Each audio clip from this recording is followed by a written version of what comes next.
Welcome to the Pursuit of Growth show. My name is Sammy Gonzalez, and I'm joined today by Greg Brinkley and a good buddy of his, Scott Limebrink. Greg, how are things going today? Man, Sammy, things are good. I am super pumped to have Mr. Linebrink on the Pursuit of Growth show. Scott, how you doing, buddy? Doing well. Excited to be here. Thanks for having me. Absolutely. Well, who is Scott Limebrink? I've got the answer. Scott is a native of Austin, Texas, and graduated from McNeil High School in 1994. He attended Concordia University from 1994 to 96, majored in environmental science, and of course played baseball. Scott transferred to Texas State in the fall of 1996 and continued his studies in the Resource and Environmental Studies program. As a member of the Bobcats baseball team, he pitched Texas State for their first appearance in the regional tournament. Following his lone season at Texas State, Scott was drafted in the second round by the San Francisco Giants, began his Major League Baseball career. Over the next 15 seasons, Scott featured as a late inning reliever for 7 organizations, including the Giants, Houston Astros, San Diego Padres, Milwaukee Brewers, Chicago White Sox, Atlanta Braves, and St. Louis Cardinals. Now, if that wasn't enough, after retiring from baseball during the 2012 season, following a shoulder injury, Scott returned to Concordia University and completed his undergraduate degree. After graduating in 2015, he began a second career serving as Partnerships Director for Water Mission, a global Christian nonprofit providing safe water and sanitation solutions for developing countries. Scott lives out his passion of building relationships among individuals, corporations, and churches in order to expand water missions efforts. Scott resides near Walberg, Texas, with his wife, Kelly, of 17 years, and daughters Ellie, 13, and Abby, 10. He attends Zion Lutheran Church with his family and also supports the Williamson County Fellowship of Christian Athletes and Professional Outreach by serving on their respective boards. Scott, that is one heck of a bio, man. How are you doing, man? I'm good. It almost makes me tired when you read all that. Well, I got to say, that's probably the most I've read out loud in the past 15 years, so I hope it was audible.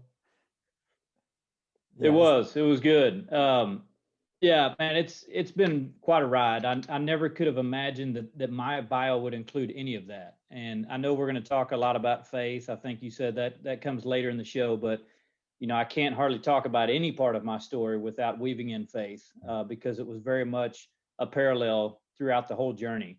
But I need to correct one thing on there. The bio's a little dated. I think I've been married 18 years now, so we're still 18 and running.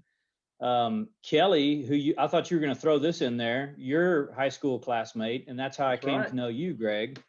And you and I have known each other, gosh, it's been at least 10 years, maybe more. I think I went to our 10-year high school reunion, and I had more fun at her reunion than at mine, and hung out with guys like yourself and love what you're doing now. So I'm glad to be a part of this show. Absolutely. Well, the reason why I appreciate your bio so much, and thank you for correcting 17 years to 18, because I guarantee you Kelly would let you hear about that. So way to pay attention to details. But it really set forth, and why I really wanted to read every bit of it, is it outlines exactly the show that we're going to discuss today. We're excited to talk to you about your baseball career and really your growth in becoming a professional Major League Baseball player, the challenges, the trials that you faced with that role, and especially a lot of just the mental aspect of what it's like to be in that position that I think a lot of people can learn for and apply in their lives, whether personally and professionally. Then we want to talk about Water Mission. I've had the opportunity to really dive in and learn a lot more about this organization really the last week as preparing for the show. And it really is phenomenal what you're doing. So I'm excited to hear people learn from you exactly what the mission is and really the impact that you make. And then, of course, just like you said, we're going to talk about faith, and that's something that runs through every single one of these topics. So your bio really just set us up, and that brings us to the very first question. We're going to go right to baseball, Scott. So this is a fastball. If you had the chance to pitch against Babe Ruth when he was in his prime, while you were in your prime, how would you approach the at-bat, and what do you believe the outcome would have been? Okay, so I'm guessing that because I was a late inning reliever Babe Ruth, by this time, it's seventh, eighth inning, he's got to be 7, 8 hot dogs deep. Like he's a little bit slower. I have had the opportunity of actually holding one of Babe Ruth's bats.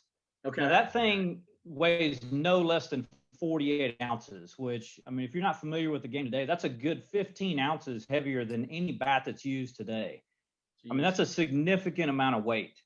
And that was the conversation in Major League clubhouses every time we picked up one of his bats, is there is no way that anybody is swinging this thing against anybody throwing harder than about 83 miles an hour. So right. Me in my day, I was, mid 90s, maybe touching upper 90s. I'm coming at him with a first pitch fastball and daring him to hit it. I love it.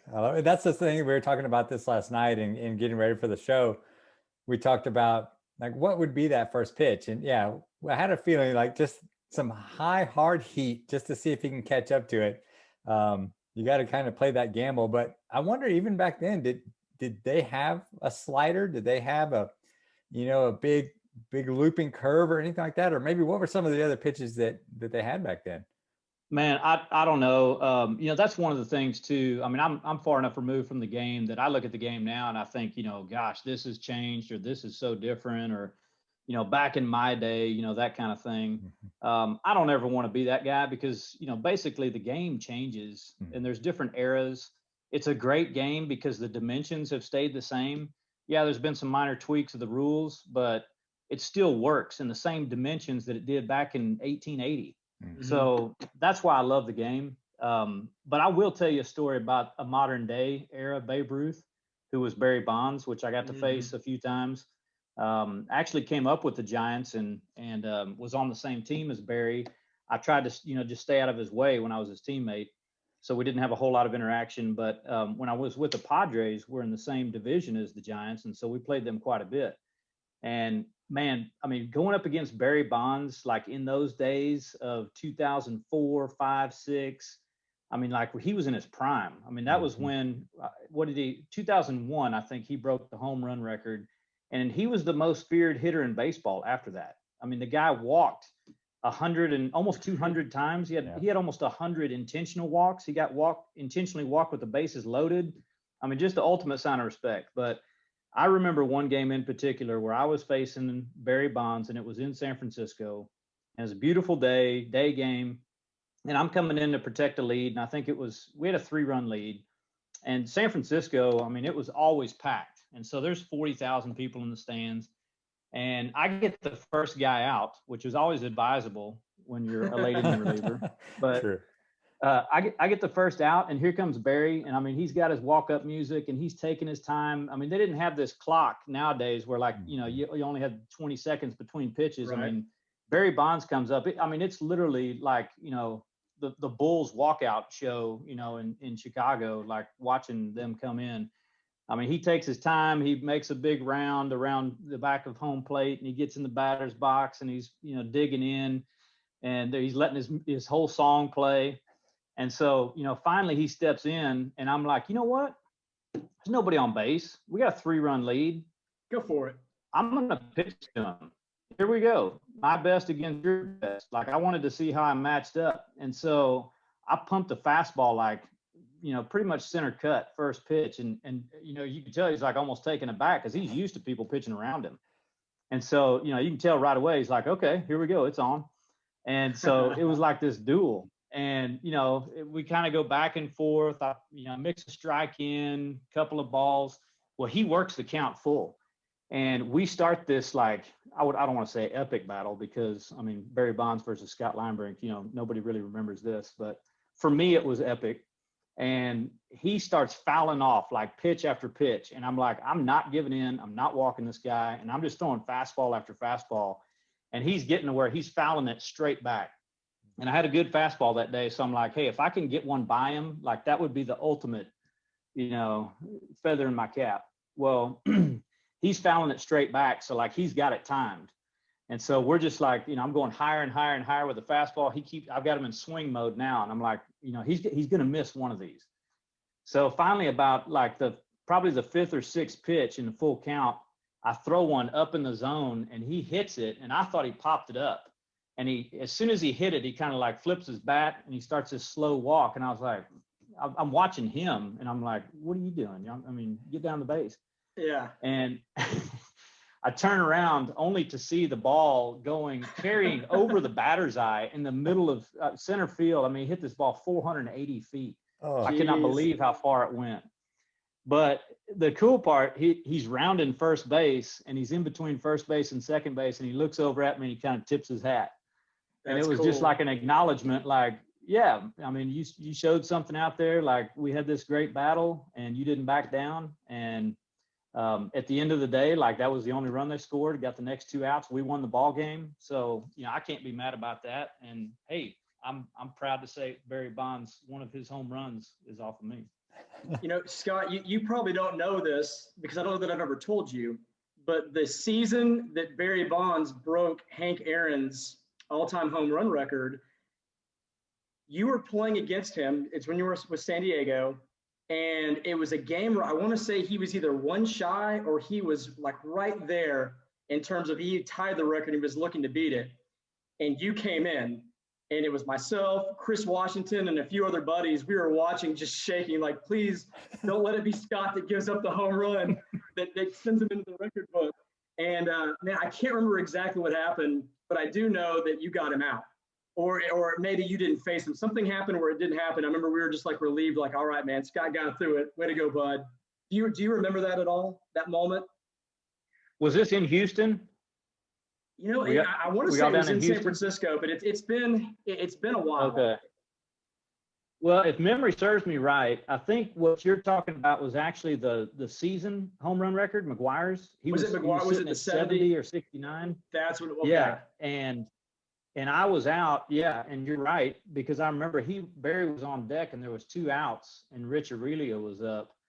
And I remember thinking to myself, like, if you don't get Aurelia out, you're going to have to face the big guy, and your name could be in the record books. And so I was equally as scared as you in Washington sitting in the stand. So I think you're right. I think I did get Rich Aurelia out, and then a lefty came in after me the next inning, and he tanked number 71 up in the stands in right field. But I got to see 71. I saw him hit 71 as a member of the Astros, and then I also saw him hit number 700.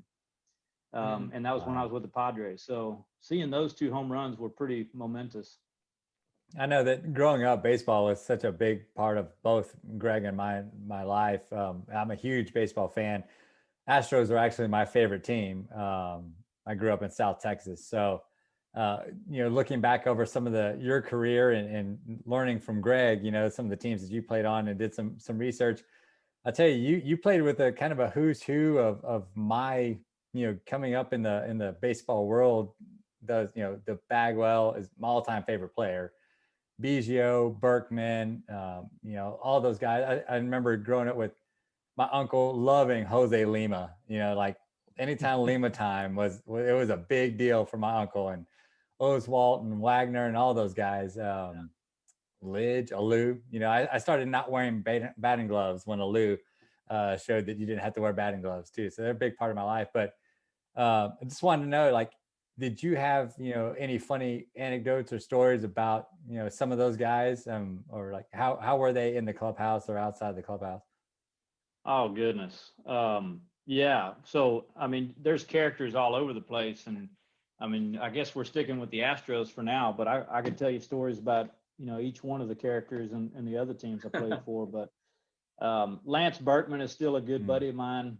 We do a fishing trip every year, and, he's a native Texan. Yeah. He didn't just play there, and he appreciates all of the, Texas country music and Lonesome Dove and, all the stuff that you have to have your Texas man card. Right.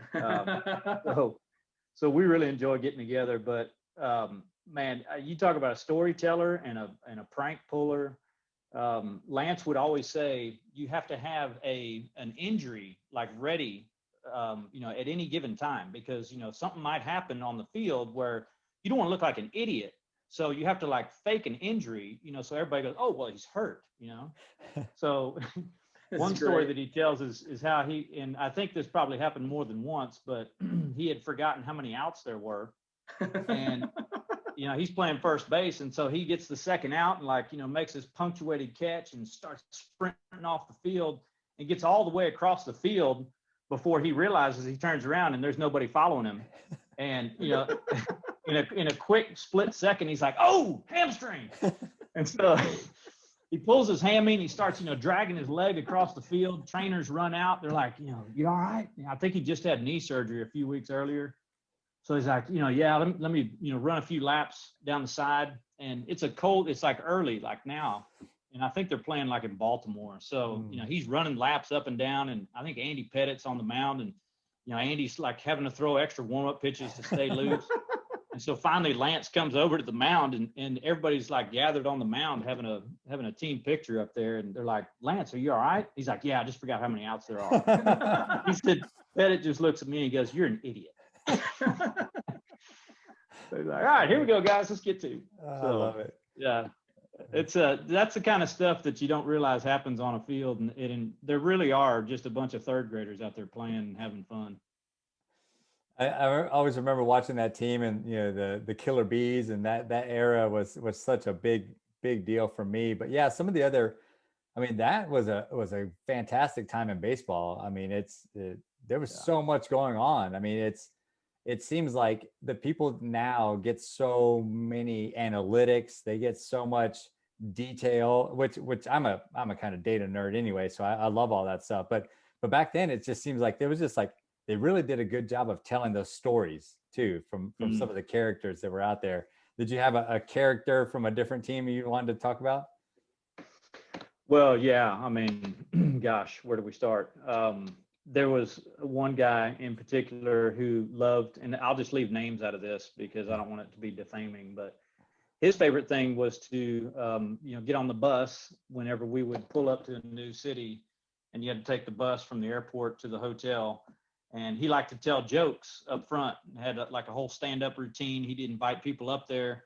The only thing was clothing for him was optional in this. And so he loved to do his stand-up routine in just his socks. And we asked him one day, like, why do you just wear your socks? And he's like, are you kidding? It's cold up here. Yeah, a lot of shenanigans, forever going on in a clubhouse. It's fun to sit back with other guys that, were on the teams with you nowadays and just, remember some of those stories and go back and laugh. And you'll forget 90% of them, but when you get enough guys around, they remind you of the stories. And some of them I don't even remember, but they're funny anyway when you listen to guys tell them. Scott, it's interesting you talk about stories, and I think baseball just lends itself by the way the game is set up, the way the game is played, to just have those type of relationships with people. Because I can think back to playing Little League and just growing up from T-ball all the way to when I was in elementary school and junior high. And it's those same stories and it's those same characters on every single team that I played on. Just because you spend so much time together in practice or just hanging out in the dugout. What was your Little League experience like? And how did you realize, wow, this is something that I think I can play in college? And when did you get to the point where you thought, man, this is something I can take a little bit further? Well, my story is not the typical story. Matter of fact, I can't even identify with the kid that says, I always wanted to play in the big leagues, and, he just put his mind to it and he did it. Of course, those kids are very talented too. Mm-hmm. Mine was not that story. Matter of fact, I think if you'd lined me up even with my high school team and said, which one of these kids has a chance to play college ball or beyond, I would probably be your last pick. Interesting. And I was a late bloomer. I was young for my grade. I was always a hustler and a hard worker.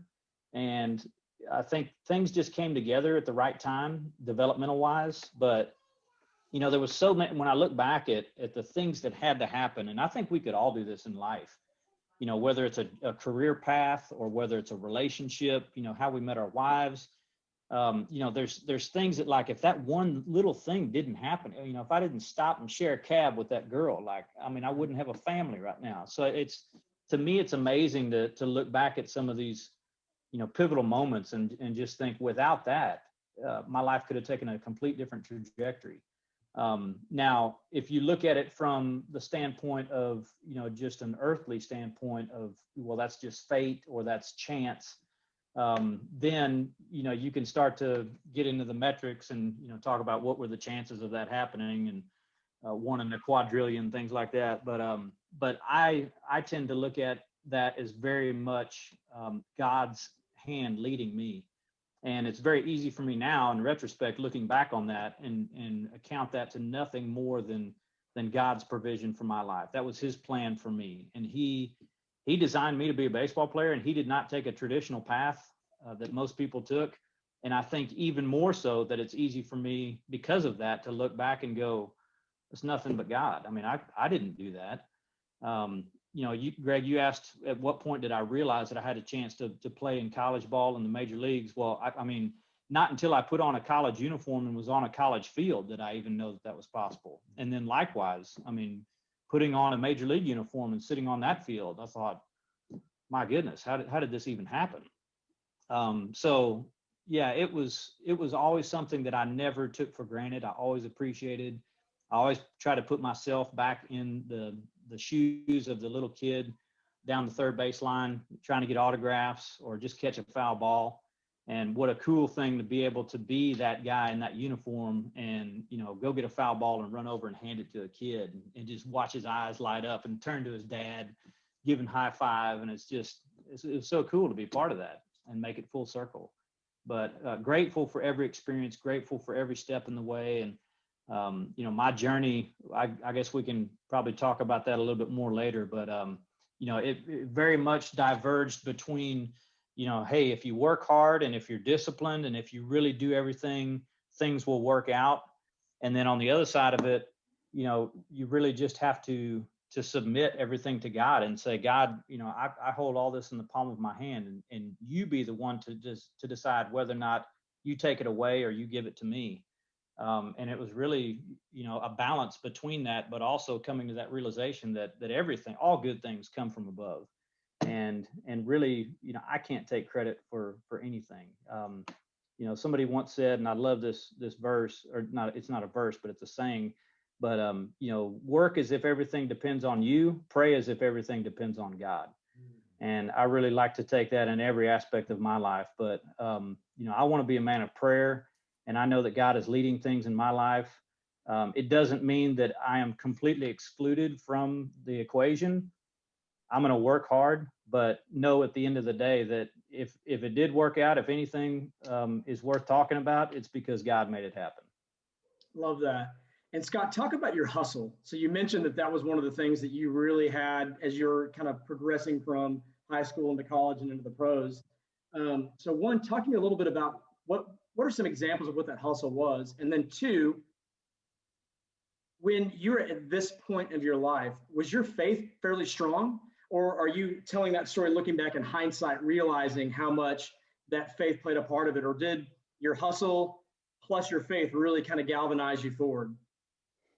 Well, so I was raised in a Christian home and I had a strong foundation. My parents, solid believers, baptized and confirmed in the church, and certainly, knew everything from Sunday school and church camp and all of that. But I would say definitely I came to a point in my life where it was my turn to decide whether or not this was my faith or an inherited faith of my parents.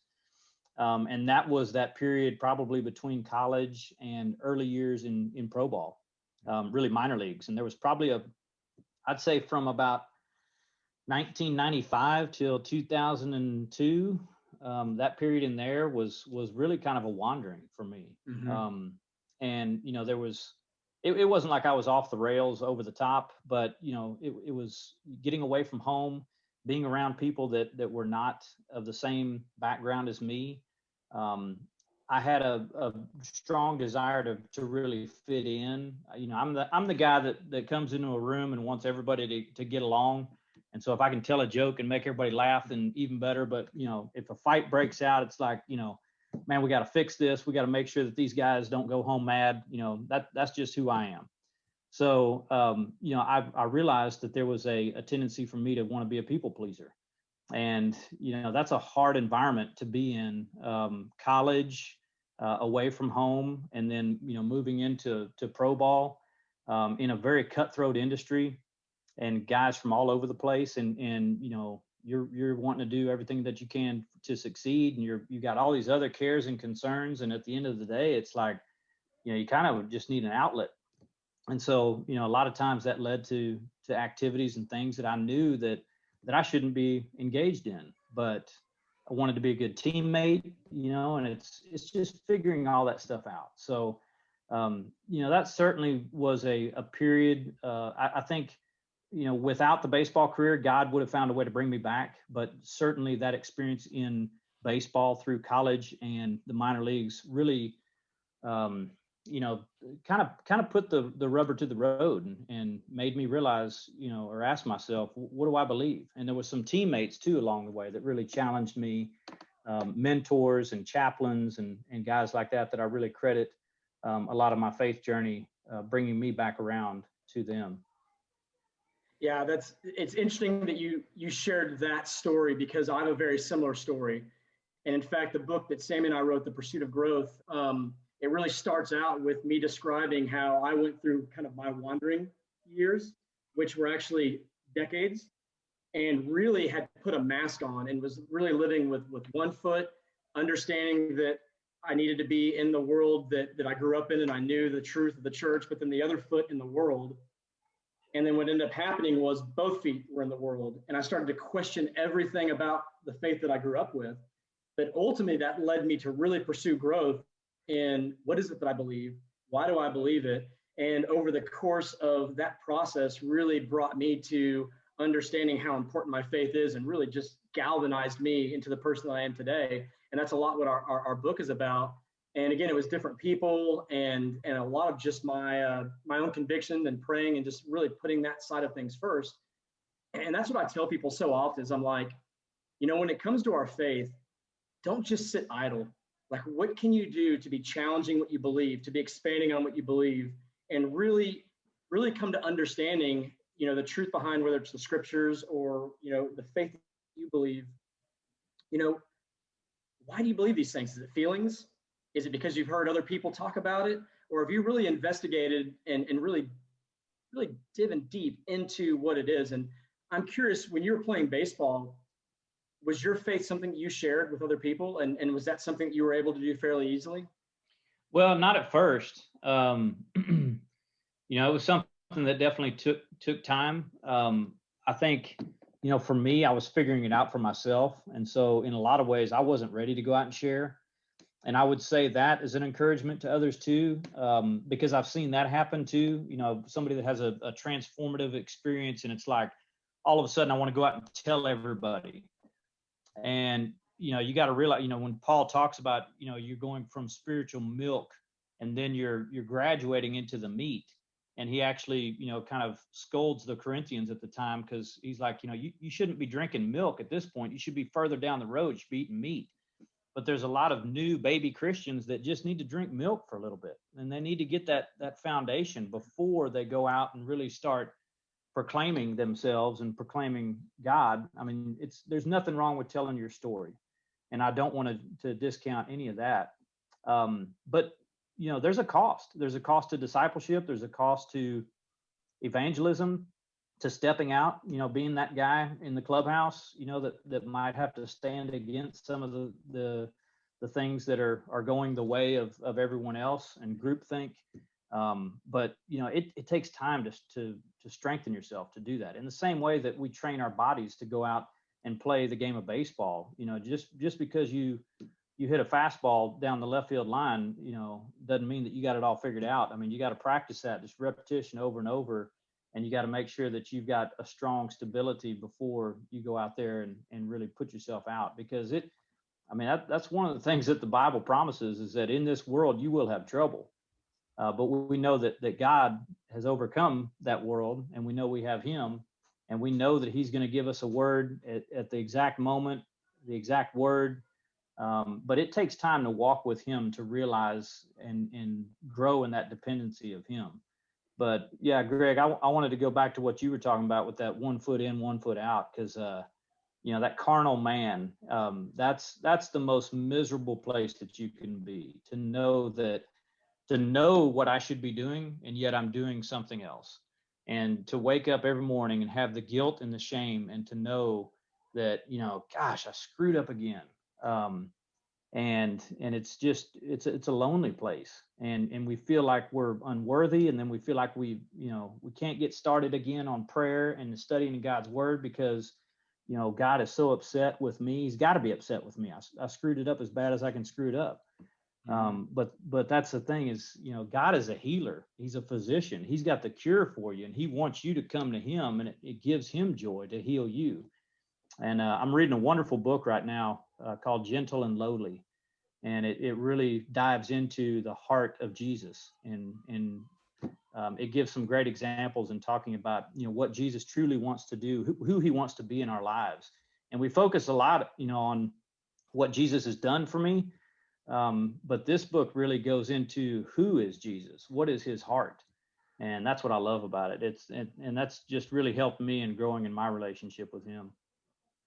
How did that run parallel with you in the mental side of baseball, with that cutthroat mentality, that, the way that we talked about it last night was like kind of perform or be gone. And how did that pressure, anxiety, and the criticism, from everyone, from fans and the media, whatever, how did your faith play into that, with you having to face those pressures? Yeah, that was a tough thing to do, because I think all of us have pride. All of us want to be recognized for the good things we do. And baseball, a middle reliever's job, it is so pivotal. You either did your job or you didn't. It couldn't be more stark stats out there of, showing whether or not you were able to perform or do the job that you were called to do. And so you literally have to kind of live in this world of, hey, it was either a good night or it was a bad night. Rarely was it just an okay night. Because even if you went out there and gave up 3 rockets and they just happen to hit them right at people, I'm skipping off the field. So, but yeah, it was tough to let go of the losses. It was equally tough to forget about the victories. Because, baseball, you play 162 games. And as a reliever, if you win tonight's game, okay, you're going to be in there next night. So, you didn't have a whole lot of time to sit and relish and say, man, that was a great game. Wasn't that good? There was a lot of satisfaction, like as soon as that inning was over. And I fully remember coming into the dugout and sitting down and taking that first deep breath after, getting out of a jam and knowing that you protected a lead. And your manager comes over and says, good job. We're going to send the closer out there. And it's like, I did it. And you could, for a few minutes, you could stop and take a breath and just appreciate what you were doing. But you better not sit there too long and wallow in, wow, look how good that was. Because as soon as you start to do that, then you're already setting yourself up for failure the next night. And, there's a saying that says, you're only as good as your last outing. And somebody once corrected me on that, and they said, no, you're only as good as you are today. We already forgot about your last outing. That was yesterday.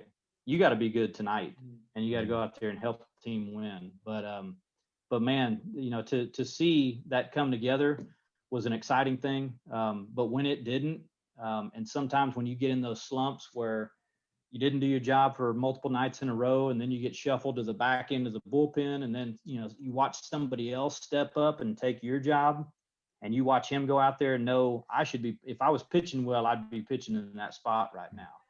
And I got to earn my way back. And sometimes that's a long road. Sometimes that takes weeks and months. Sometimes it takes seasons, and it can do some things with your psyche for sure. And so that's where I always tell guys that having faith, and that was, I'm talking probably more to the back end of my career. I was able to slip by on talent, I guess, in the front end, but on the back end, it was really, growing in my faith and realizing that my identity is in Christ. It's not wrapped up in a game. I am not the relief pitcher, Scott Limebrink. I'm Scott Limebrink, a child of God. And if I can remember that first and foremost, then whatever happens in this uniform, I can shrug it off, good or bad. This was either a good night or a bad night, but hey, there's another day tomorrow, Lord willing. So, knowing that I could come home to my kids, knowing that I could go to him in prayer, knowing that I had a loving wife at home. I mean, a lot of that foundation really helped keep me grounded. We live in a time where, if you read any of the science, they talk about that anxiety, fear, negativity, you name it, is off the charts. More people are on prescription medication because of those type of challenges than ever before in recorded history. And I think so often it goes back to what you just said, that we put so much of our well-being and our mental state into kind of those fleeting goals that we have, whether it's our job or, our relationships or some of these different things. We don't have those strong foundational elements that really keep us grounded, because like you mentioned earlier, trouble is going to be a part of this life. It's working to get comfortable. Being uncomfortable is such a skill set to really be able to grasp and truly understand. And for you, your faith has been that foundation. Is that something that, being a Major League Baseball player and not being sure, are you going to get sent down to the minors? Are you going to have to get traded? And how's that going to affect your family? Or, gosh, any game, I imagine, could be your last, right? So those things, plus Sammy alluded to this earlier, and I wanted to dive in a little bit deeper, but just the negativity and criticism from just like the local media. So that's got to be coming at you at so many different directions. What else did you do to really just be able to keep your head right, to be able to focus on God and not let all those things just completely just smash your ego and just throw you down into anxiety and negativity? Well, you can't read the newspaper, first of all. Anybody that wants to, cut out clippings and see your name in the paper and pin them up in your locker, like that's not a good thing to do. That's you're not going to go very far on that, because as quickly as you read sanctimonious things about you, they'll turn on you in a heartbeat. And especially in a major media place like Chicago, where I played, or guys that play in New York or LA, there's a lot of pressure. It was funny because, as you were talking about that, Greg, as you were asking that question about the critic and the media, I did a Bible study just today with a group of guys. And one of the things that came up in that study was the man in the arena, the quote by Teddy Roosevelt. Teddy Roosevelt, yes. Oh, and I mean, I don't know why I don't have this somewhere in my office, but I actually pulled it up during the study to show the guys, because that was something that I wanted in my locker, because I love the part it talks about the guy that knows neither victory nor defeat because he's not willing to try, but the one that is marred with blood and sweat, who's been out there, who's been in the arena, and he's been knocked down a few times, but he's the one that knows victory and defeat. And so, don't worry about the one that's never been out there, that wants to just be a critic. I mean, the real, the crux of the issue is the guy that has the courage to get out there and actually try. And I still remember an interview one time with one of my pitching coaches, and I don't even know who we were talking about, but he was getting on the pitching staff, I think, as a whole. And my pitching coach was a wonderful guy from the Bronx, New York. And I mean, he could just throw one-liners back at guys. And this media personality critic, was kind of just going through and bashing the pitching staff and just the situation in general. And my pitching coach had about had it. And he said, well, what do you know about all of this? And he's like, well, I've been around the game a while, and kind of said it like that. He looked at him, he goes, that's your problem. You've been around the game. We've been in the game. Woo! And I was like, man, he just put him in his place right there. So yeah, it is, you got to remember who's throwing those arrows and daggers at you. Again, you got to remember whose opinion really counts. There's a great, I think there's even a ministry talking about audience of one. It's getting out there and realizing that I'm playing for God. God gave me the ability to come out here. I'm here to serve him and honor him with all that I do and say. that was part of my prayer every time I came into the field is, God, you give me these talents. Let me honor you with everything I do out here. Let the results be in your hands. You know, I mean, at the end of the day, I can do my best. I can make a pitch. I can get a ground ball that any other day would have been a inning ending double play, but it squeaks past the shortstop and now a run scores and I got nobody out. So yeah, it's, you know, baseball will drive you crazy if you don't have proper perspective. And so remembering why we're out there, who we serve, and remembering that it's the opinion of the critic that doesn't matter. So I'm going to challenge you on something, Scott. Okay. So I guess it was probably maybe a month, maybe 2 months ago, I wrote a blog that was really kind of geared towards developing thick skin. The whole point of the blog was to be able to understand how to take criticism and basically exactly what you just talked about. I ended the blog with that quote from Teddy Roosevelt. Oh. So my challenge to you is I'm going to challenge you to memorize it, and I'll do the same, because that's one of those quotes that, as you were talking about, I was like, I've got to put that to memory to just be able to spit it out. Yeah, that's a good one. That's a good one to memorize. I'd challenge anybody who wants to memorize something to memorize Philippians 2:1-11. Philippians is probably my favorite book in the Bible, but it talks about that. Those 11 or 12 verses talk about who Jesus really is. Mm-hmm. And it talks about having a heart like Christ had, and, you know, that you think of yourselves ahead of others. And then it talks about, you know, how though he was crucified, he did not demand or cling to his rights at God, but as God, but he allowed himself to be humbled to the point of death on a cross, the worst possible death. And because he humbled himself, God raised him up to the heights of heaven, gave him the name that is above all of the names, so that at the name of Jesus, every knee will bow, every hand will confess that Jesus Christ is Lord. I mean, that's a great verse. I mean, if you want to just kind of, you know, frame a little verse of the Bible that really means something, Philippians 2:1-11 is a really good one. I love that. I may go with the King James version so I can throw some thou arts and maybe a few of those in there. Sound a little bit more proper. Well, I think one of the things that we wanted to talk to you about today is that maybe let's call it the second part of your life, right? Because it's not the second half by any means, it's the second part of your life. But moving over into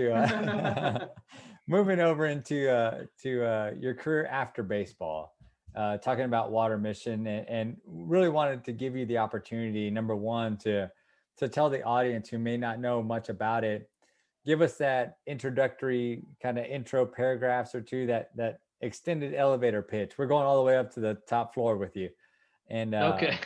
And then let's go down that path a little bit to learn a little bit more about what you have going on. Yeah, well, I'll start by just saying, you know, how I came to know about Water Mission, and it was me and my wife Kelly at the same time. We love the idea of supporting missions around the world. Of course, a lot of great things in our community. We really try to maintain a focus between, you know, what's right in front of us, our house, our family, our church community, our greater community in terms of the city that we live in, our state, moving out to the country, but then, you know, always keeping that world focus too. I talk to a lot of people that say, you know, well, why would we go over to Africa and help people over there when we've got enough problems right here? And I think that's kind of what Jesus was alluding to when I can't remember if it was the lawyer or it wasn't the rich young ruler, but it was somebody that posed the question and said, who is my teacher? Who is my neighbor? Mm-hmm. And basically, you know, he put it back on him and saying, you know, your neighbor, it's not about like, you know, your neighbor is just the person living next to you. But your neighbor is somebody that could be somebody that you never meet. But yeah, that's something that we have really tried to do is focus not just here in the immediate, but beyond. And what it does, it has grown my world perspective too. And working with Water Mission, working with other aid organizations and mission organizations that have been doing some great work around the world. But the chance to be able to go over into places where they make $2 a day on average, the problems over there are completely different than what we would consider problems here. You know, we talk about first world problems, and we kind of say that tongue in cheek. man, there's some problems in the third world. And when you go over there and see that, it'll, one, make you really grateful for what you have here. I think it kind of puts everything in perspective. But two, you start to ask yourself the question, and I asked myself this several times in those initial trips when I came back, why do I have so much? I mean, why do I have a house and a car and a cell phone and money in the bank? I mean, there's and food at the table. I mean, was I just lucky? I mean, was I born on third base and thought I hit a triple? And really God blessed me. And, for a while that made me feel a little bit guilty, like, gosh, why do I have this? Why did God give me so much and not to this other person? And I think it's a way, the disparity of wealth is a way that God's love can be shown. And I think he gives that to certain people so that they can give it to others. And that in that process of giving and serving, God can be glorified. And if we do it for the right reasons, the reasons that honor God, there's some really cool things that can happen. You can see communities being empowered. You can see young girls having a chance to go to school and excel. And there's some wonderful people out there that are not getting opportunities. Going back to the baseball career and talking about, like, if that one little thing hadn't happened, it wouldn't have been able to go like this in terms of trajectory. Well, I mean, these folks, there's a lot of times they don't have a single thing happen. I mean, everything that happens to them is just something that drives them deeper and deeper into that cycle of poverty. And so, working with organizations, I think, that are really addressing the root cause of poverty. And, there's some really basic needs out there, and there's some right and wrong ways to help. And there's a lot of good intentioned people that just throw money at things or think that they're helping when they're actually enabling and hurting people. There's a great book called When Helping Hurts, and it's something that Water Mission has used as kind of their guiding light in showing us how can we help people without enabling them, and how can we teach them how to sustain themselves, and how can we give them a water system. And man, when you see the difference that a water system makes in a community, I mean, it is life-changing. It really is. And it's so foundational. And that's what I tell folks all the time is, you're not going to get much more basic than water. Yes, we need education, we need jobs, we need shelter, but you can't live without 3 days without water. So, by giving them water, all of these other, medical missions, justice missions, all of these things now have a chance to grow and to excel. But if you try to prop any of these things up without water, I mean, eventually it's going to fall apart. So I love the foundational aspect of what we do. We're coming in and we're putting in water systems, we're digging wells, we're putting in filtration systems, building tanks and towers, putting in distribution lines where people can come and get the water and bring it back to their house. We're teaching them how to use it, how to wash their hands. I was going to ask you, yeah. Wash training is a huge thing. Building latrines so that you can stop the cycle of contamination from making it back to the water source. So, just by doing that, and you're talking about months, weeks and months of doing these projects, and literally you have a community that has never had safe water for generations. And now within weeks and months, they have safe water, and it puts them on a completely different trajectory. So I love what Water Mission's doing. Kelly and I went down on a trip to Haiti to see that firsthand. And when we came back, we decided we wanted to be more part of it. And so I was offered a job to come and be an ambassador, and didn't really know what that looked like. And it's become a full-time gig for me, and I've been doing it now for 6 years, and happy to lead other people on some of these trips like I first went on, and see the light come on, and see them get excited. And know that they can make a difference, and people can make a difference. You think, well, I can't give that much.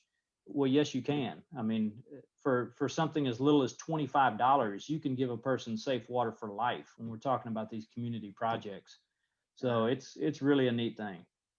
Scott, how difficult is it for some of these third world countries to get in through the government to be able to set up the systems that you want to do? Do you face a lot of pushback for any reasons that you're not able to get in there to actually put these systems in place? Yeah, so we operate mainly in 4 countries in Latin America, 4 countries in Africa, and Indonesia. And we have, in some of those countries, it's been a painstaking process to get NGO certification, non-governmental organization certification. In a place like Uganda, it took years to get. But once we have that certification, it makes it a whole lot easier. But we work a lot in disaster response. And so, yeah, coming into a country for the first time is difficult. Even in a country where we're established, you always have issues with corruption, government officials in third world countries. I mean, and, at first I got really mad at these guys. And then, the more I realized their situation, these are guys just making minimum wages too, and trying to support families. And, I'm certainly not going to condone some of the behaviors that they're doing, but, I look at where their heart's coming from. And if they're trying to feed kids, it's really hard to bash them for that. But yeah, we have issues that we have to deal with all the time. Part of what we do is getting buy-in from the entire community. And when you've got a whole community, thousands of stockholders in that project, it's a whole lot easier to make sure that thing goes, and that somebody doesn't come rip off a solar panel or pull the pump out of the well and go sell it. These people are invested in this project, and they protect it. And to kind of reflect back over the course of this past year was life-changing, for the entire globe. And we speak about the global pandemic of COVID. What was that impact to your mission and to the people that you served as well? Yeah, it was tough for me because, I sat here at my desk for a long time and trying to get creative and think about, how do we reach people? How do we get out there when we can't leave our driveway? And so I think it forced us to become creative. It forced us to look at what are our strengths. It forced us to trim some fat at the same time. And I think we came out of it stronger, better equipped. We developed a global incident command system, which is what a lot of the military and first responders use now in an incident. And so, case in point, we had 2 hurricanes hit the coast of Honduras back in November. Well, it's a whole lot easier to relay information back and forth to the United States and among other country programs and mobilize staff if you've got that incident command system already set up and in place. So communication's a big thing. And especially after a disaster, it's so important to get in quick. Sometimes cholera can have an outbreak within days of a major disaster. So we've really, over the years, been able to perfect what we do. And we've been in places like Nepal after earthquakes. We've been in the Bahamas after hurricanes. We've been in Haiti after the major earthquake there. And so we've got some precedents built up to know, hey, this is what people are going to need. This is what we can offer, and this is how we can do it quickly. Never knew that we would be responding in Austin, Texas, which we did about a month and a half ago after the winter storm, because there was such a shortage of pipe and everybody had broken pipes and no plumbers. And so we reached out to a group called Plumbers Without Borders, and we were able to ship a bunch of pipe from our office in Charleston, because that's what we use in our water projects. And we got equipment and material here within days, had somebody drive it down. And we mobilized all these plumbers that drove from all over the country, volunteer plumbers from California to New York. And they showed up in Austin and they said, we're ready to work. And so we worked with the local disaster relief agency, and we started going into people's homes, going into low income housing areas, trailer parks. And we said, we want to get you back online. We want to get your water flowing, because that's the most important thing, is to have water. And we're still at it today. There's actually some issues that I'm still hearing about of folks that haven't had water, still have it turned off because their pipes are busted, and if they turn the water on, their house will flood. So it's amazing to think that something that has been a third world response is now right here in our back door.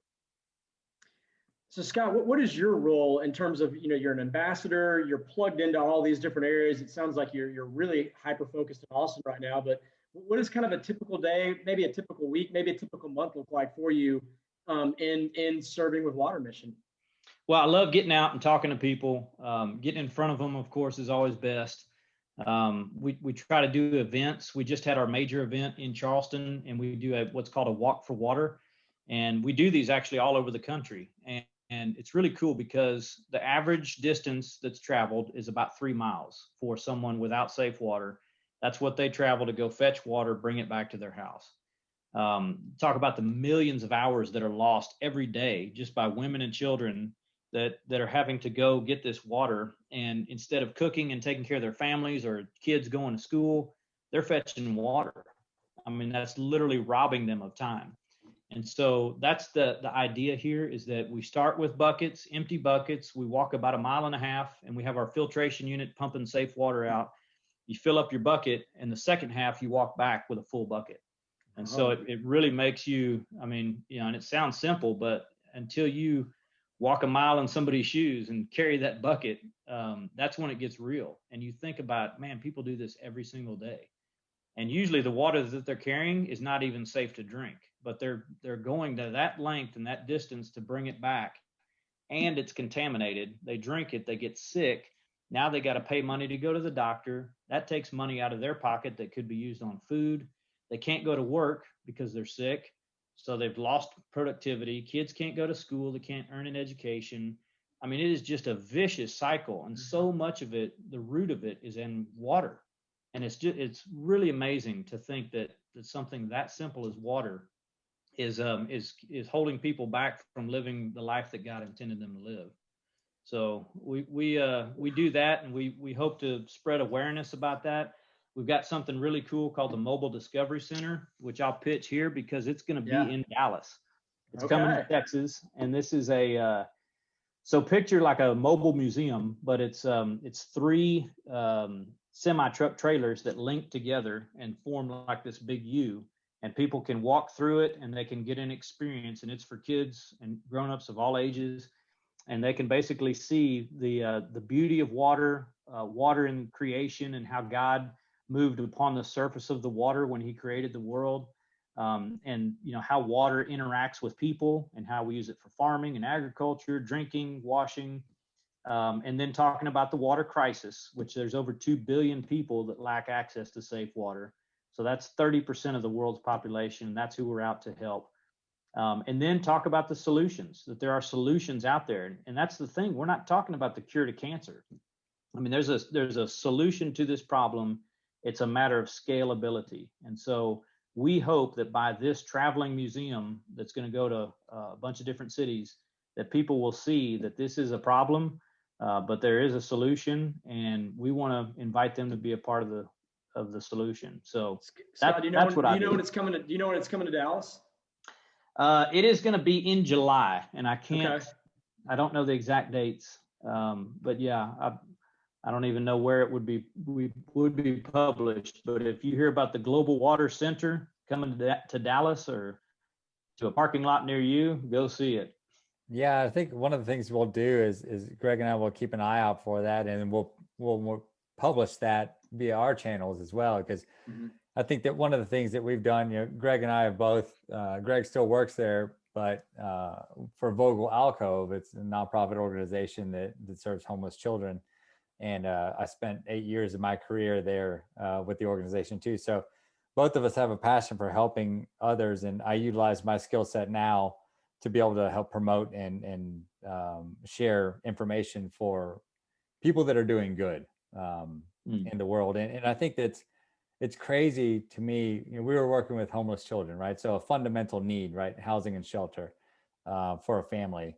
But you're also talking about something as basic as the sustainability of life in a person, you know, is 3 days. It's like, it's a noble, it's charitable. I keep staring at the picture just over your left shoulder there, just to see like what, and it's been going through my head this whole time, but to think about what that kid felt the first time he turned on that faucet and was able to take that first drink. Like, you could see it in his eyes, you know, and I can imagine you've had a lot of experience. Well, let me tell you the story about that kid right there, because that's a very special picture for me, and there's a reason that it's up there. And I love the fact that when I do a Zoom call, I can show my favorite baseball player, Nolan Ryan, on one side, and I can show something else that's very dear to my heart. And this is in a refugee settlement in Tanzania. And when I first took the job with Water Mission, there was a humanitarian crisis, a crisis in the country of Burundi. And Burundi was next to Tanzania, and there was a civil war that broke out, and people were being slaughtered and killed and fleeing with nothing more than their lives and what they could carry.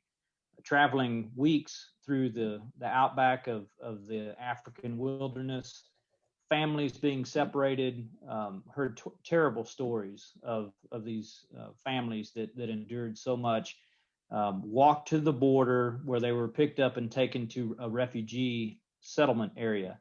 And basically it was just an open field. It was a camp that had existed for about 30 years that had some infrastructure, but then they had made an extension to the camp for all of this wave of refugees that were coming in, thousands by the day.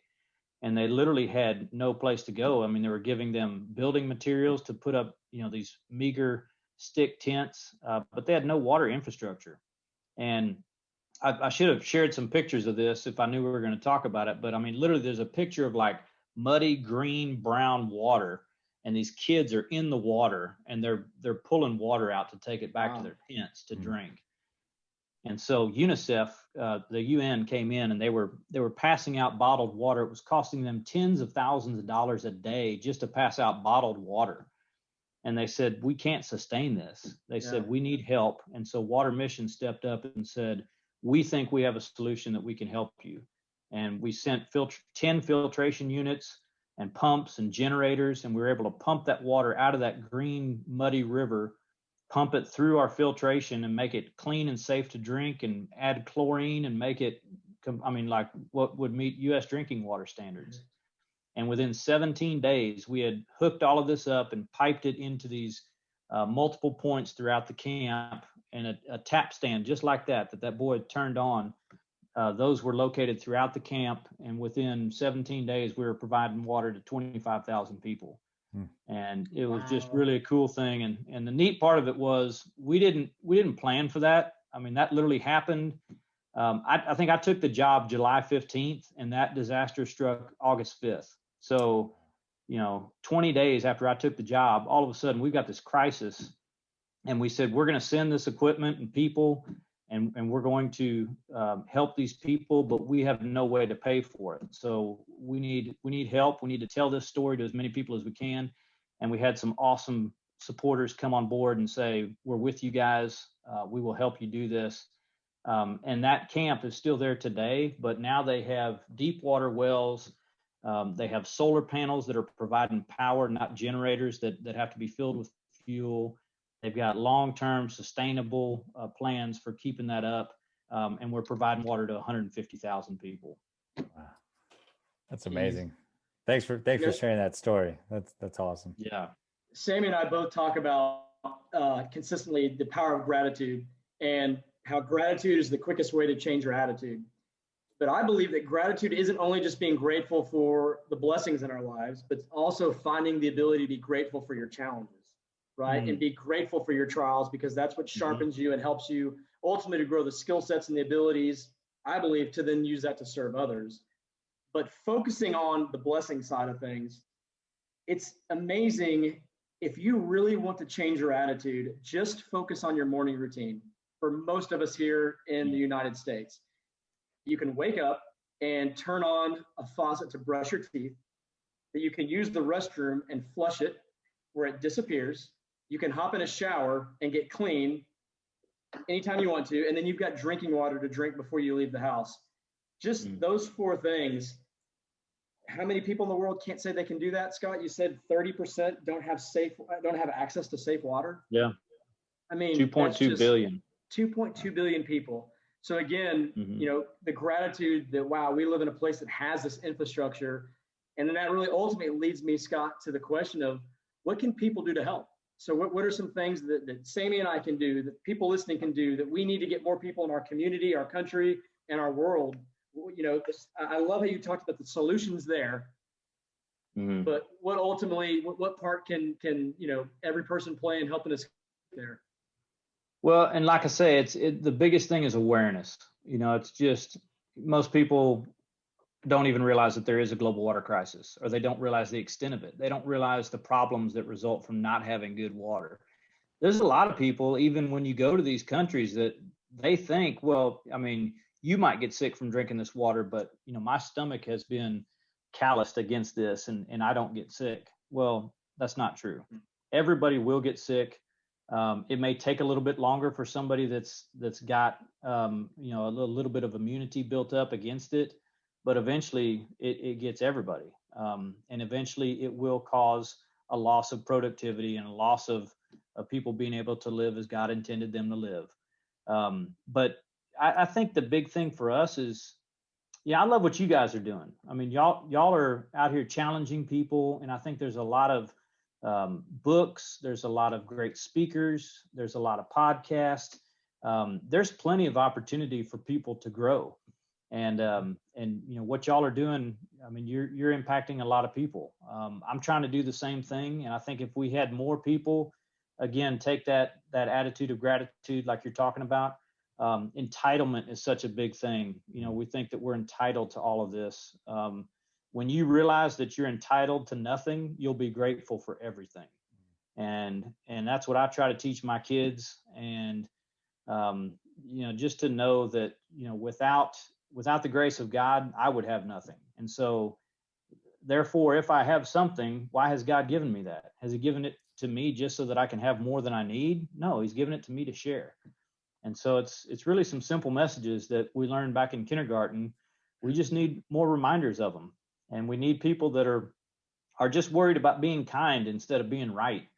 And realizing that these political parties and divides, they do just that. They divide us instead of unite us. And there's a whole lot more things that we have in common than we have apart. And so let's have those conversations. Let's talk about some things that really matter, and let's talk about how we can change something.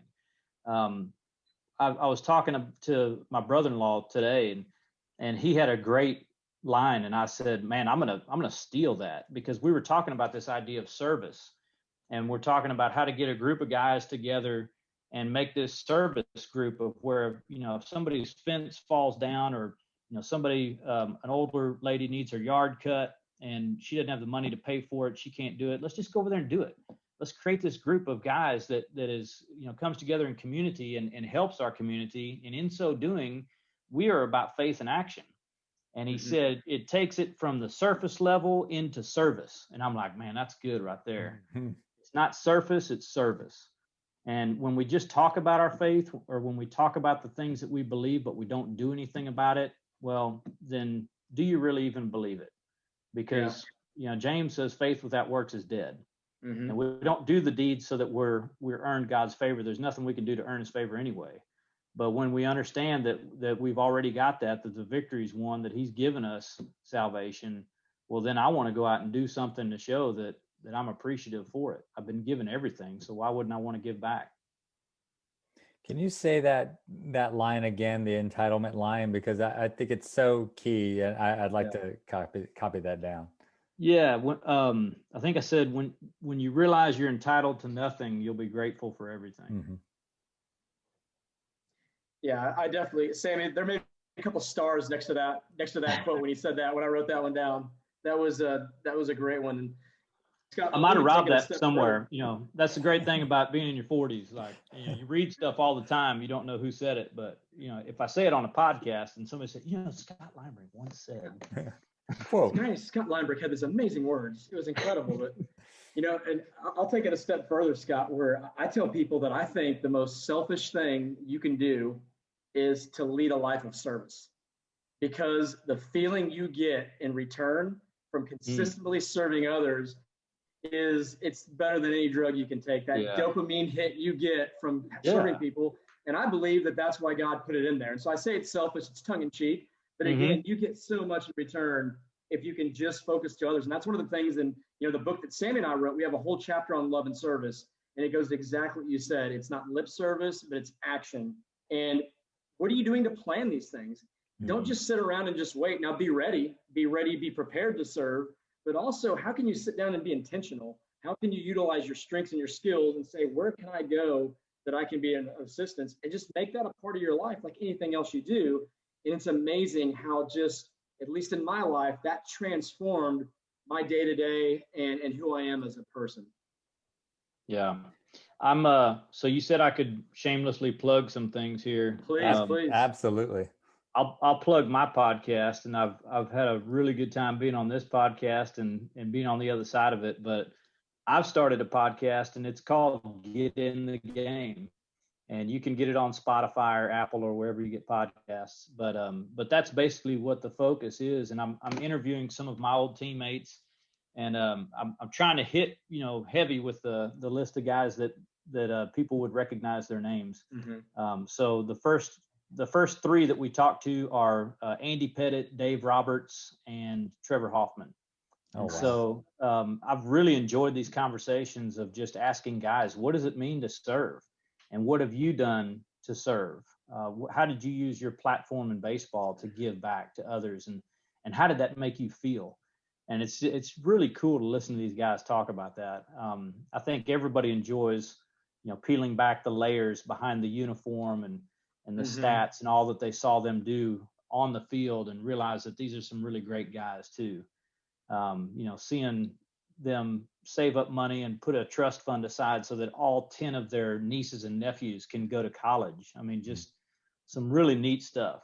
And doing something like that for someone else, you never know what will create a legacy or have a lasting impact in the life of that person that you did it for.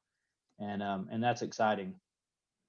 I used to, growing up, we talked about this earlier about being such a big Astros fan. I think one of the things that always made me smile was Craig Biggio and the Sunshine Kids, his work with them. And so much so that when you go to the stadium now and you see his number, in the rafters, it's got the Sunshine Kids pin on his number, because it was such an impactful part of him, just knowing it from a fan's perspective, but to see, to have that even as part of the memories that I had of him in his career, it was pretty special as well.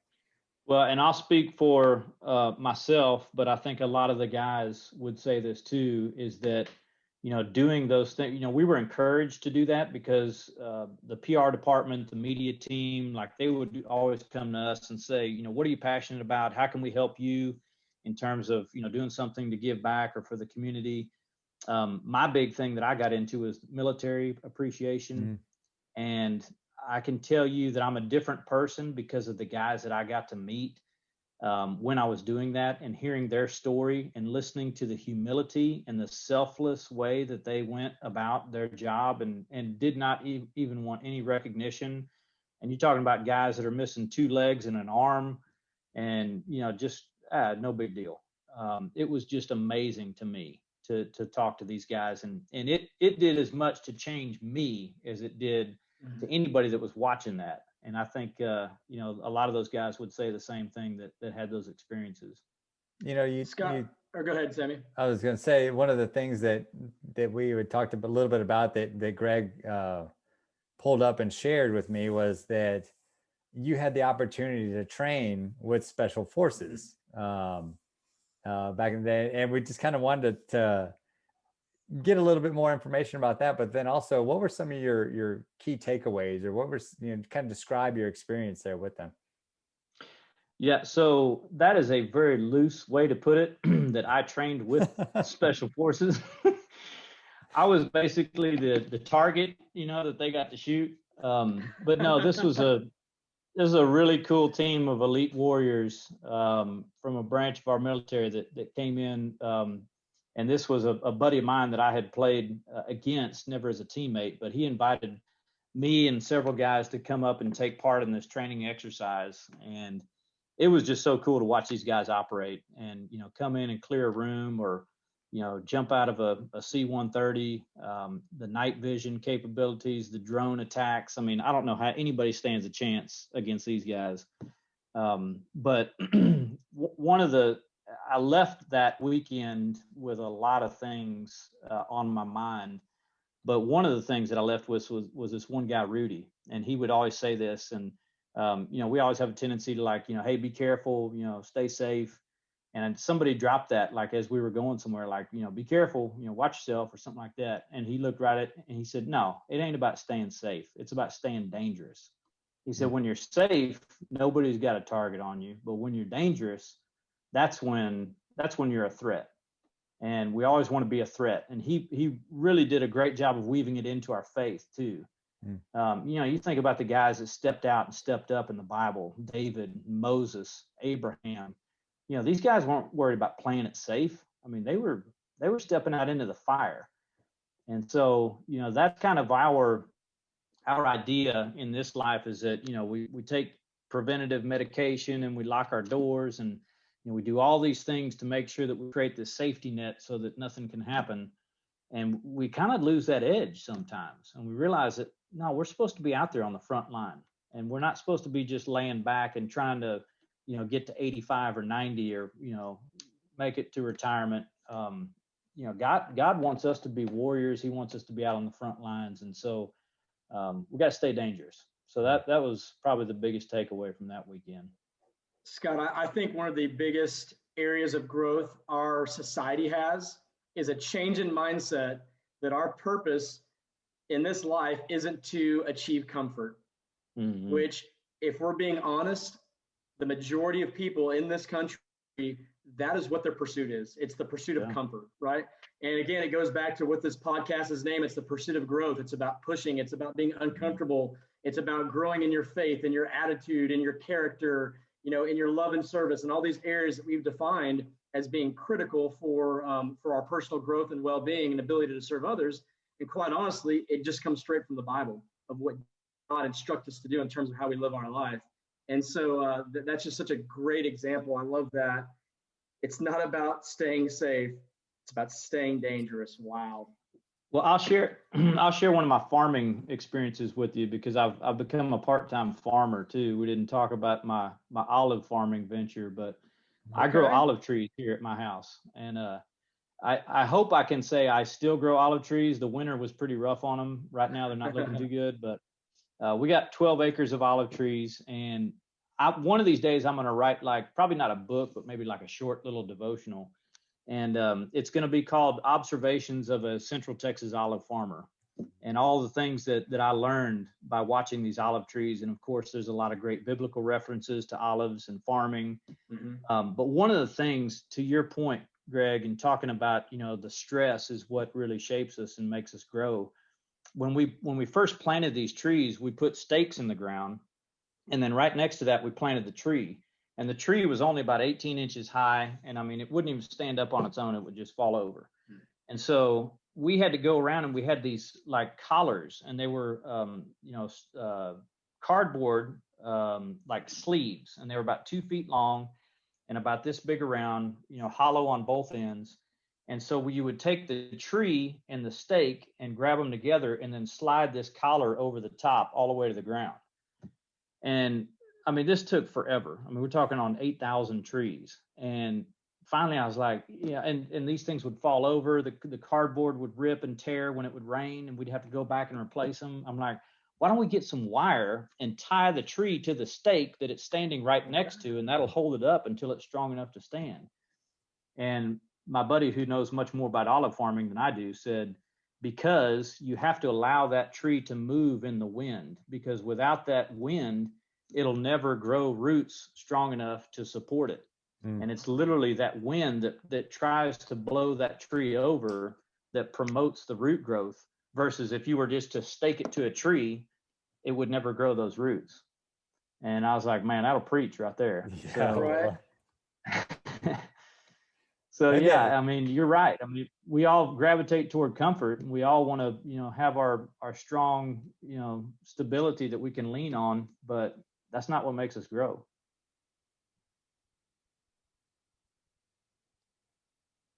Sorry, I'm taking notes. That was a good Sammy one. had a deep thought. I did. He had a deep thought there, I think. Yes, that was awesome. Well, Scott, this is the point of the show where we'll start to kind of wrap things up and start to kind of wind down. And so we have a handful of questions that we ask every one of our guests that come on the show. And so they're subjective in nature. And quite honestly, just in the course of the conversation that we've had, you've answered some of these questions just through the stories that we've shared together. So feel free to repeat yourself, or if you have something new that you want to add, feel free to jump in. But the first one's more of a tangible question. The second we're going to ask is more philosophical, but just in terms of tips, methods, routines, or lessons learned in self-development and personal growth. What are some actionable tips, maybe recently or as you were growing up, that really served you well in terms of your personal and professional development? So again, some actionable tips or lessons learned that really helped you. Man, there's a lot you could go there. So I had a mentor tell me one time, he said, you need a Paul, a Barnabas, and a Timothy in your life. You need somebody a little bit older than you, and that's the Paul, who's further along in their faith and experience and wisdom in general, and they need to be able to pour into your life. And then you need a Barnabas, who is, kind of a co-laborer and someone kind of on the same level as you and going through some of the same circumstances. You can kind of identify on some of the struggles. You're kind of at the same point in life. And then you need a Timothy. You need somebody that's younger than you, maybe not as mature, and you need to be able to pour into them. And so, having somebody pour into you as well as being able to share that with others. I never considered myself a teacher. And then I was kind of put into positions where I had to teach, and I didn't like it and it was uncomfortable, but man, I learned so much more when I was teaching than when I was, even taking the best notes sitting in school. Yeah, I mean, there's a lot I could say to that, but that's a good lesson that I learned. So one of the other questions is a little philosophical as well. So it's going to kind of piggyback on that one, but can you share some wisdom that has benefited you over the years, maybe outside of what you just taught us? Wow. Well, read the Bible every single day. I've got a buddy that put me on a Bible journaling program, and I've done it now 6 years. I think I'm in my 6th year. And you basically you read an Old Testament passage, a New Testament passage, and a Psalm or a proverb every day. And then you take notes on what you're reading, and you keep a prayer journal. And so it's more than just like reading through it. I mean, it takes about 45 minutes every day. But what's really cool to go back and, now I've got stacks of journals that you can go back and look at and see the things that you were praying for, the things that you were learning, and see that growth. And I hope that my kids someday can look back at that and see, what I was writing in my journal, and, just praying for people. Praying for others is a great way to take the focus off of your own problems. And it's hard to really, stew about the things that are going on in your life if you're worried about praying for someone else. So Scott, you've heard the question probably asked a million times. If you could go back in time and talk to yourself 10 years ago, 20 years ago, what would you say to yourself? Oh, we've got a twist on that question. Okay. So our question is, and then I'll ask the question, but I'm going to give you an example.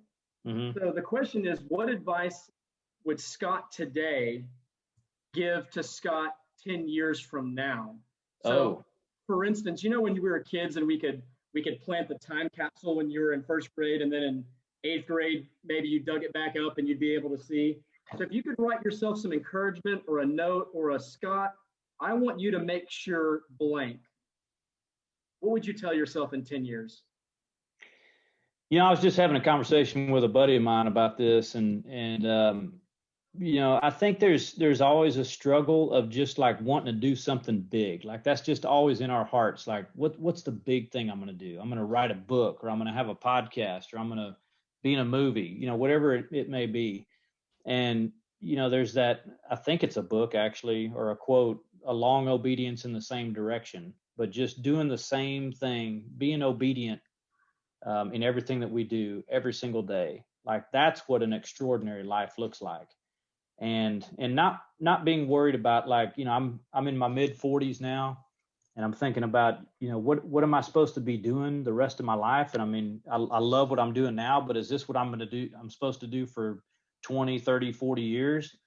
I don't know, but you know what? I don't have to worry about that. And all I need to worry about is this is where God's got me right now, and this is what I'm supposed to be doing. And I need to go at it with everything that I've got.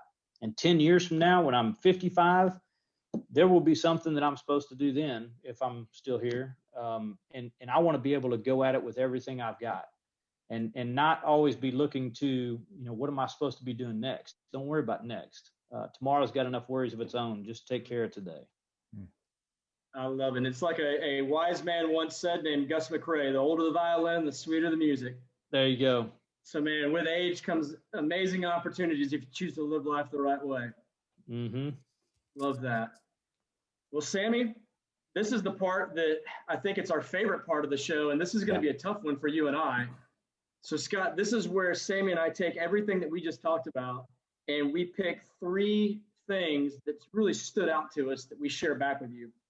Okay. And I'm going to stall a little bit and maybe see if I can't get Sammy to go first, because I've got about 25 things that I've starred on my legal pad that I got to try to narrow down to just 3. But Sammy, can I put you on the spot and have you go first? Yeah, absolutely. This is the problem with writing in cursive like I do. It's like I just get gibberish half the time because I try and write so fast. But yeah, I definitely have some. And Greg, if I steal some of yours, I apologize in advance.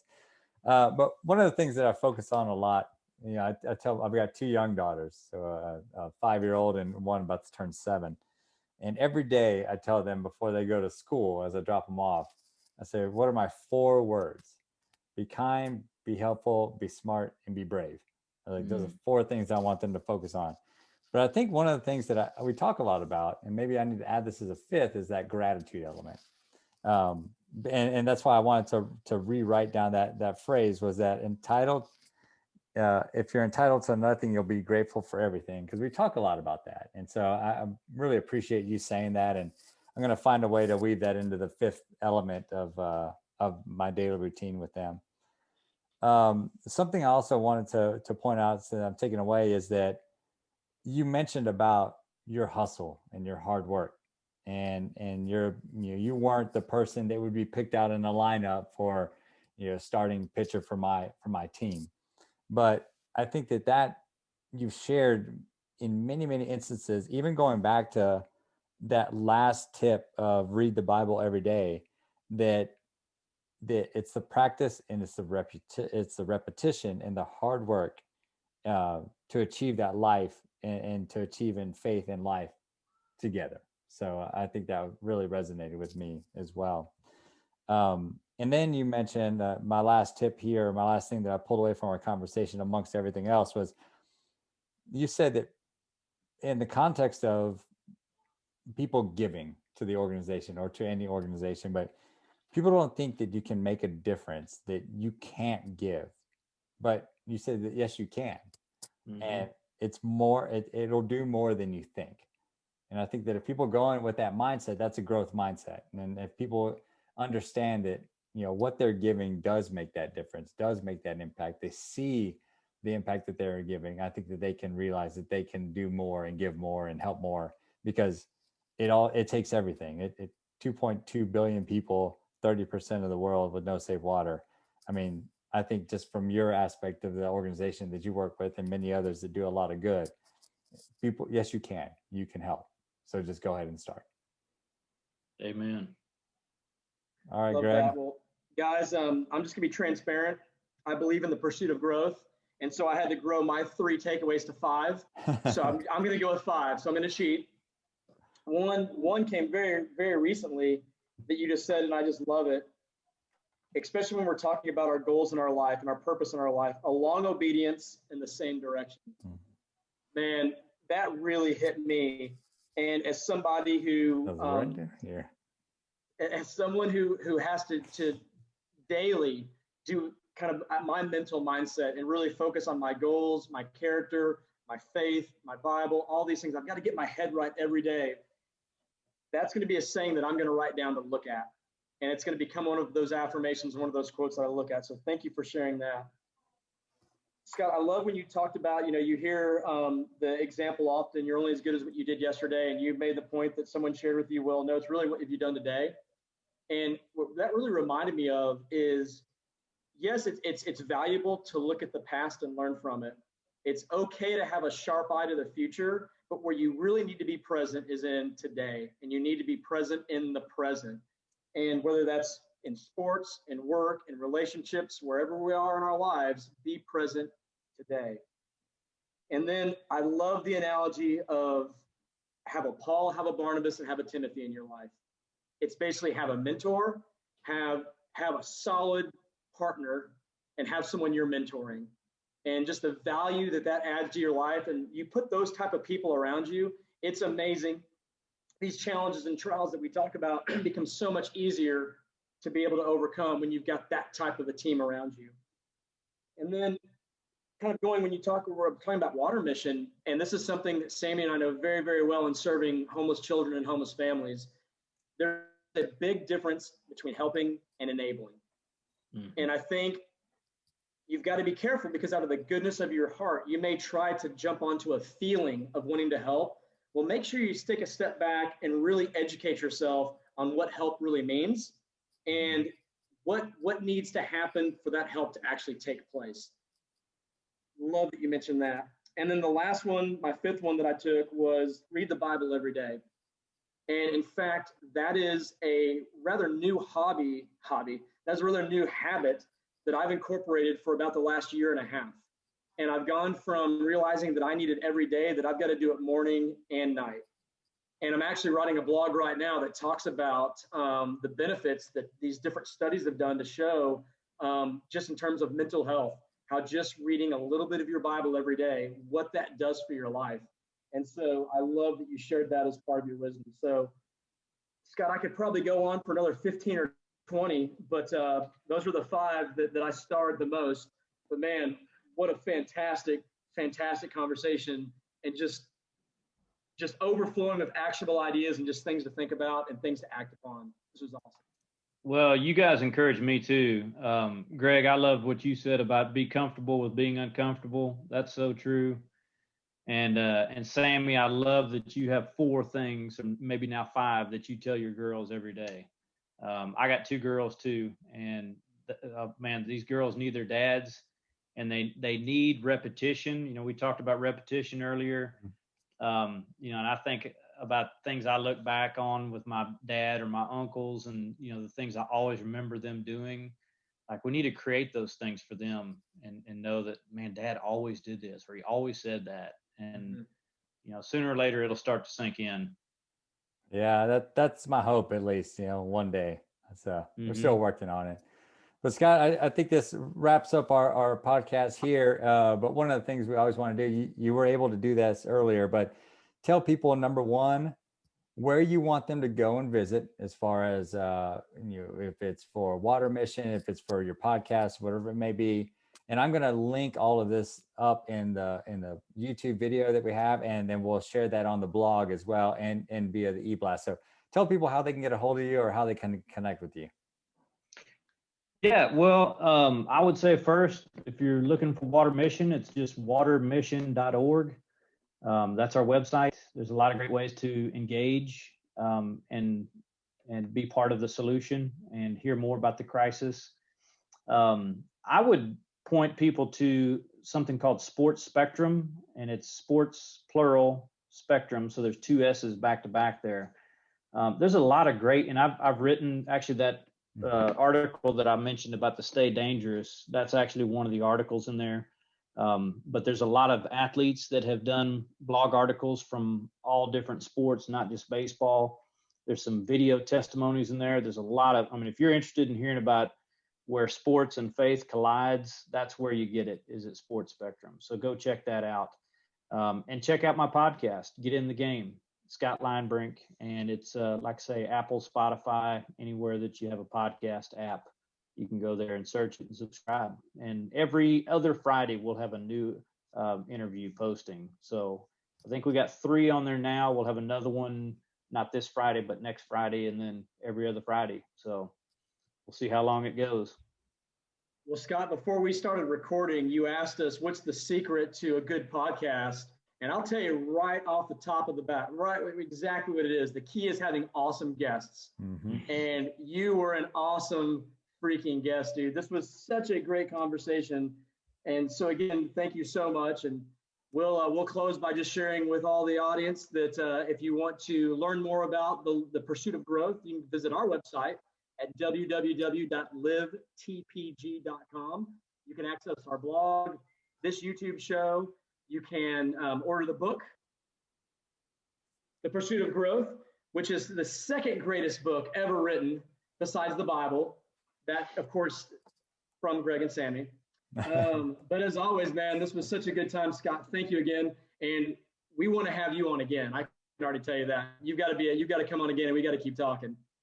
Happy to. Loved it, guys. It was a lot of fun. Awesome. With that, peace. Have a good night.